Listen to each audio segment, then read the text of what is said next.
Today, it's time to get schooled. And speaking of today, did you know that on this day, September 11th, 2001, 19 al-Qaeda terrorists hijacked 4 planes in the United States with the intent of crashing them into iconic American symbols? The 2 World Trade Towers in New York City were hit, along with the Pentagon. The 4th plane was forced to crash in rural Pennsylvania. In total, 3,000 people were killed. Our world was forever changed. We felt vulnerable here. Security took on a whole new meaning. Airplanes, airports, public buildings would never be the same. Our anxiety about future attacks will never abate. Hate crimes, too, against Muslims increased. Governments across the globe passed wide-sweeping legislation to counter threats of terrorism. The war on terror has been and will be the most expensive and the most extensive war ever fought by man.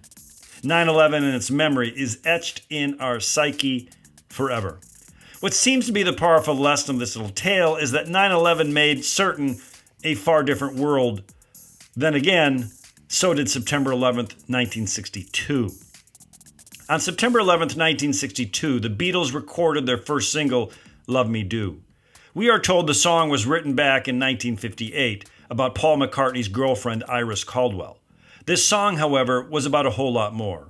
Yes, Love Me Do became a huge #1 hit in America in 1964. Yes, the Beatles who recorded the song went on to become a cultural phenomenon.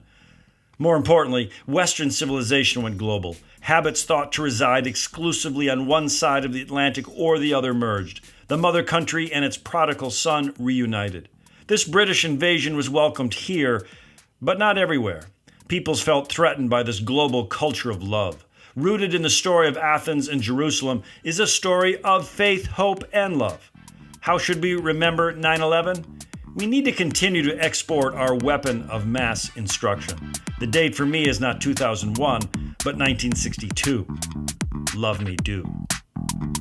Psst, it's Prologue with Mr. Review. It's a podcast that is actively digging tons of earth to find an ounce of gold, striving for a more perfect union.